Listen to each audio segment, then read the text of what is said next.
Hey there. It's been brought up a couple of times about the way we are trying to replicate the standard oral administration, which is coming upon us here pretty soon, and that can be a little difficult to wrap your mind around if you haven't seen it in action and seen what the kids are actually capable of doing. So I figured it might be worthwhile to kind of walk through uh, step by step what it looks like and kind of the steps in getting it set up on a kid's computer. We've tried a number of different programs and ideas, and the one that seems to be working the best right now is a Chrome app called Read and Write.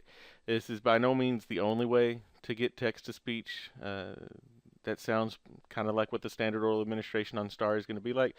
But for all the ones that I've tried, this seems to be the one that's easiest for the kids to maneuver and seems to be the one that sounds the closest to what we're going to expect the test to sound like. So it's called Read and Write for Chrome or for Google, something like that.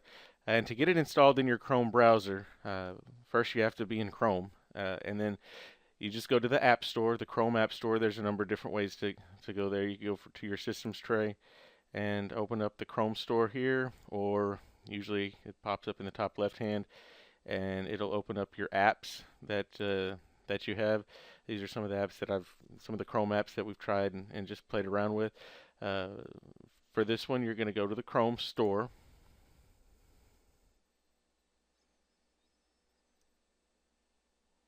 and the easiest way to find it is it's called Read and Write. And when you search that, there's some that pop up.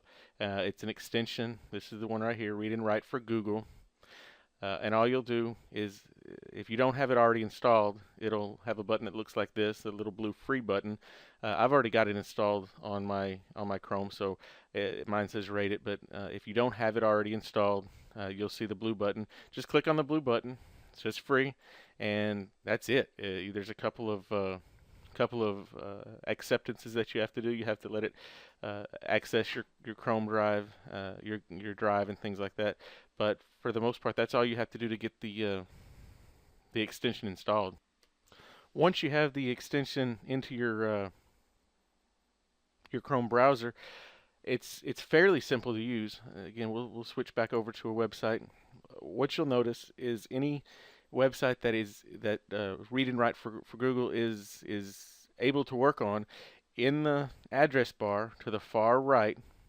Once you install the extension, this little green icon will appear. That's the Read and Write for Google. Again, this is a free app. There is a paid version, and once you've got the extension installed into your Chrome browser, you can tell any website or page that it's available in the address bar. If you look all the way over here to the far right, this little green icon is the Read and Write uh, icon. Most websites that I've found, it is available on. I'm sure there are some that it's not. I haven't really paid a whole lot of attention to that. But if you want to see what it looks like on a unit assessment, we've got Miss Aiken's tests kind of uploaded into a website to where her kids can see the tests on their Chromebooks and actually take the test from the Chromebooks. We've been playing with that a little, and it seems to be working fairly good.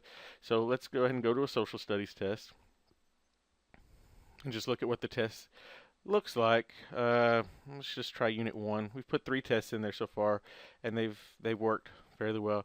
Again, this is what the test looks like when it's uploaded into a site. That's a whole other story. It's not real difficult. Doesn't take a whole lot, but that's not that's kind of a little different process than what we're talking about now. All you really have to do once you get to the site to have it read orally is you just click on the green icon, and a little drop down window pops up. And again, this doesn't look exactly like what the standard oral administration on Star is going to look like. If you've ever seen Telpass or watched it, it does appear kind of similar, but it's not exactly like what they're going to see. But it's the closest I found.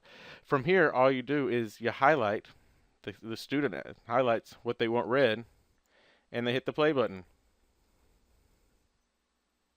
The characteristics of societies in North America today were greatly impacted in the past by 1. Invasion, 2. Conquest, 3. Colonization, and 4. Immigration. How do these concepts change the characteristics of a culture? Again, you hear the sound is not quite as fluid as a actual human voice, but when these kids are taking the standard oral administration this year and in future years, that's going to be what they're hearing. So we think it's fairly important that they get used to hearing this on a fairly regular basis, and this is one way that they can start hearing that. Again, it will read anything they ask. It will read the whole thing. You can highlight the whole thing if you want, and just have it start reading for a book or for uh, a passage that they're reading. It'll read the whole passage to them. Again, this will work for anything on any website. It's not just a test that we've posted out of TRS unit assessment.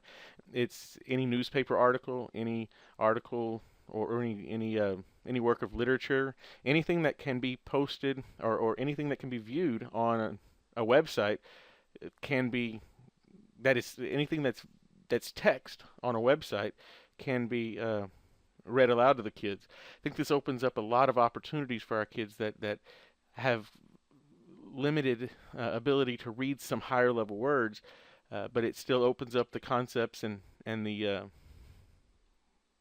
vocabulary to them. One neat thing is that this also works within Google Docs. So we'll switch over to a Google Doc to see how it looks a little bit differently. Again, this is just a website. This is a plain Google site that we started for Miss Aiken. Nothing special about the site. It's just the test pasted into the site. Let's go over to a Google Doc. Actually, this is from this afternoon's CBISD Instructional Advisory Council minutes. It was the first document that I had available, so I'll just pull it up and show you what it looks like in a doc rather than just a simple website. Again, this is available in all docs, all drawings, PowerPoints, I say PowerPoints, presentations, or spreadsheets within the Google platform. And when you open the Google Doc, all that you'll see, it's a little bit different. You'll notice that right here, you don't see the green icon anymore, but you do see this little drop down. It's the same green icon. It's just there's a little more it's a little more full featured in Google Docs than it is on just a random website. You pull down the bar, and of course a lot of these things there's highlighting available. There's a dictionary available. All those are part of the pay feature. It's not real expensive, but what we're showing today is part of the free features. There's no cost to this. There are additional features that you can pay for, but once you get to here, it's pretty much the same thing. You highlight what you want, and over here it's here now. It's a little bit different spot. You click See play. email from Brenda Matthews on upcoming staff development activities for spring 2014. And you notice it reads just like it says. Somehow I found a way to read something that was a little misspelled, so no big deal. But it's a good way for the kids to check their typing and see if they've actually typed something that makes sense. If they can type it out and then listen to it and it makes absolutely no sense, for a lot of our kids, that's going to be a big benefit. So this has implications, in my opinion, far greater reaching than just the standard oral administration part. But I think it adds some accessibility to a lot of features within things that some of our kids have had some trouble with for a long time. The caveat of that is we have to get the students that are going to be using this product familiar with how to use the Chromebooks. Some of these students are the very ones that we kind of shelter from technology, and we try to do some of this stuff for them to focus more on the curriculum and focus more on their individual needs. Well, if they're using something like this, it begs the question that they probably need to be some of our more skilled users of the Chromebooks and the computers and all that. This does not have to be just on a Chromebook. It's on any computer. Again, I'm using my laptop right now. It's my Windows laptop. It's It's worked well on the Windows laptops that I've tried. It's worked well on the Macs that I've tried it on. Um, as far as the tablets, I have not really gotten into that a ton.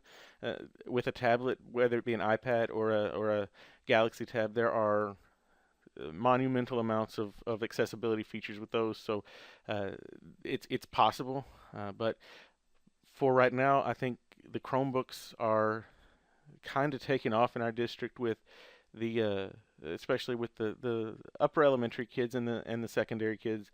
And this it's free. It doesn't take anything to install.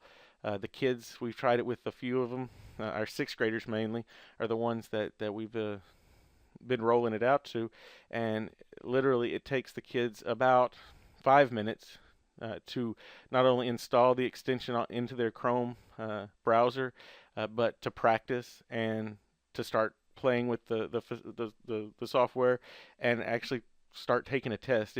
It took them about 5 minutes to get comfortable enough with it. And at first, what they say is, "I don't like that sound. It doesn't.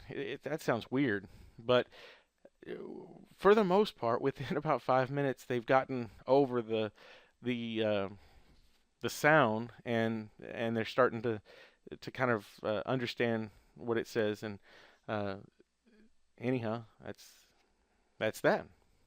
Hope it helps, and if it didn't, sorry.